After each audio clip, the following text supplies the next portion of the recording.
Bom, agora nós iremos continuar a nossa quinta aula da matéria sobre a Trindade. E o tema é: existe uma hierarquia na Trindade? Para respondermos essa pergunta corretamente, precisamos fazer uma distinção entre a Trindade ontológica e a Trindade econômica. A Trindade ontológica fala acerca da Trindade sem essência e, nesse sentido, não há qualquer hierarquia ou subordinação. Às vezes, a expressão primeira, segunda e terceira pessoa da Trindade nos leva à falsa interpretação de que existe algum tipo de hierarquia, mas na verdade ela se refere ao fato de que o Pai origina, isto é, o Filho é eternamente gerado do Pai e o Espírito procede eternamente do Pai e do Filho.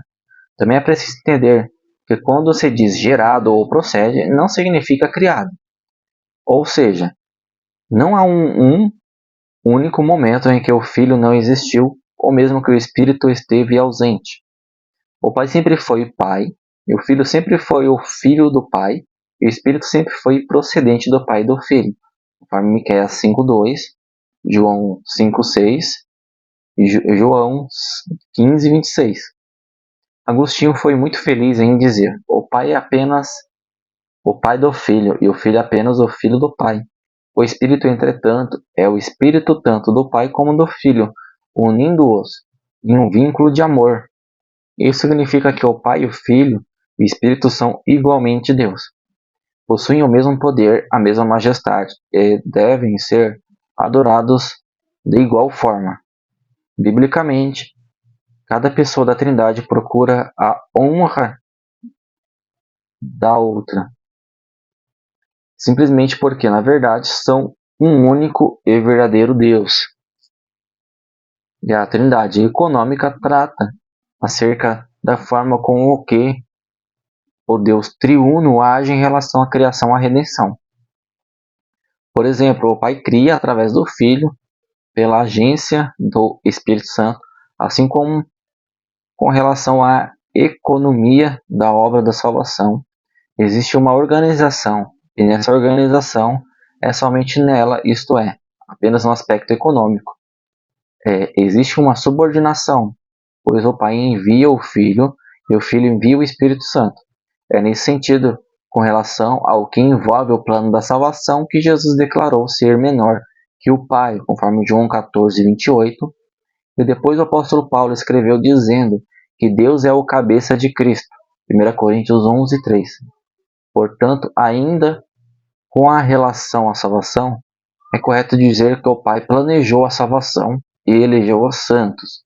O Filho trouxe a redenção, executando o plano salvífico, e o Espírito Santo confirma essa obra, regenerando, capacitando e santificando o pecador.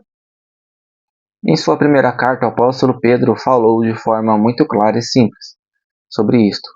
1 Pedro 1:2. Vemos nas Escrituras uma ação conjunta dos membros da Trindade. Nenhum deles trabalha isoladamente. Antes interagem. Observemos, por exemplo, a conjugação de verbos no plural, em textos onde Deus está falando. E disse Deus: façamos o homem à nossa imagem, conforme a nossa semelhança. Gênesis 1:26. Depois disto, ouvi a voz do Senhor que dizia: a quem enviarei? A quem irá por nós? Isaías 6:4. 6:8. Em ambos os textos vemos a forma plural que indica haver uma espécie de conselho entre o Pai e o Filho e o Espírito Santo. Basta olhar a ordem de conjugação nas duas perguntas ouvidas pelo profeta. A quem eu enviarei? Singular, uma pessoa por trás. E quem irá por nós? Plural, mais de uma pessoa por trás. Diante disso, podemos compreender duas verdades básicas. O profeta seria enviado para representar a Trindade, o Pai, o Filho e o Espírito Santo. Embora como mensageiro fosse representar a Trindade, só um deles teria a responsabilidade de enviar. Agora, o próximo tópico é a interação na criação. Na criação descrita em Gênesis foi assim. Vemos que o Pai está por trás dos planos. Em Provérbios 8:30, temos a sabedoria falando e revelando que na criação estava ao seu lado como arquiteto. Houve, portanto, planejamento, e isso está ligado ao Pai. Mas após o planejamento vêm as etapas de execução na seguinte ordem. Em primeiro lugar, Deus fala. Em segundo, acontece. Por trás da fala está Jesus. O verbo João, conforme João 1, versículo 1 ao 3. Cada vez que se lê em Gênesis, disse Deus, vemos Jesus presente, pois ele é a palavra. E, pela fé, entendemos que os mundos foram criados pela palavra de Deus. Troque o termo palavra por Jesus e verá a concordância com outros textos, como por exemplo Hebreus 1:12, que falando de Jesus mostra que papel ocupou na criação, por quem fez também o mundo. Jesus Cristo é a palavra, de ordem em operação. Sem ele, nada do que foi feito se fez. Temos, portanto, uma progressão. Depois do planejamento vem a fala, a ordem para que fosse feito. E então, após falar, veio a execução, onde tudo acontece. E quem está por trás do papel de fazer acontecer? É o Espírito Santo, que pairava sobre a face das águas. Alguns comentaristas bíblicos dizem que a palavra traduzida do hebraico para pairava está ligada ao ato da galinha de chocar seus ovos. Não é de se pensar, portanto, que o Espírito Santo estivesse brincando na água, apenas aguardando a palavra de ordem para realizar a obra. E à medida que a voz se fazia ouvir, ele a executava. Numa obra de construção civil, vemos pelo menos 3 tipos de pessoas trabalhando. E trabalhos, né? 3 tipos de pessoas e trabalhos envolvidos na construção de qualquer edifício. Por exemplo, o arquiteto ele é responsável pelo planejamento. O mestre de obras é responsável por dar ordens de execução do plano arquitetônico. E o pedreiro, aquele que executa a ordem do mestre de obras. Na criação ocorreu algo semelhante. O Pai planejou, Jesus deu as ordens e o Espírito Santo as executou. Isto é interação. Agora, próximo tópico sobre a interação ao gerar o corpo de Jesus. Como Deus, Jesus Cristo é pré-existente, mas seu corpo precisou ser formado. E nesta ocasião também vemos a interação da Trindade. A forma do corpo de Jesus é atribuída a Deus Pai, como declarou o autor da Epístola aos Hebreus. Pelo que entrando no mundo de sacrifício e oferta não quiseste, mas um corpo me preparaste.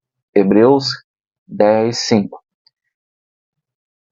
A participação de Jesus, ou melhor, a participação de Deus Pai foi o planejamento, uma vez que a execução não foi realizada diretamente por ele. Há um texto que descreve a participação do Filho e do Espírito Santo nesta interação. Respondeu-lhes o anjo: virá sobre ti o Espírito Santo, e o poder do Altíssimo te cobrirá com sua sombra. Por isso, o que há de nascer será chamado Santo Filho de Deus. Disse então Maria: eis que a serva do Senhor, cumpram-se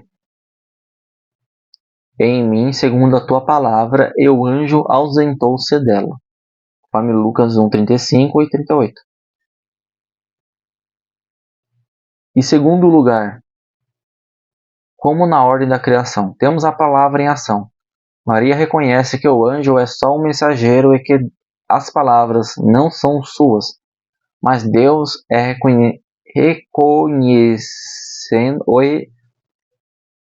mas de Deus e reconhecendo o poder criativo da palavra, diz: cumpra-se em mim segundo a tua palavra. Aqui é o verbo em ação. Mas em terceiro lugar, é que vem a execução. Virá sobre ti o Espírito Santo, e o poder do Altíssimo te cobrirá com a sua sombra. A semente é a palavra trazida pelo anjo, mas é o Espírito Santo quem vai fazê-la gerar. Então aqui nós encerramos a nossa quinta aula. e até a próxima aula.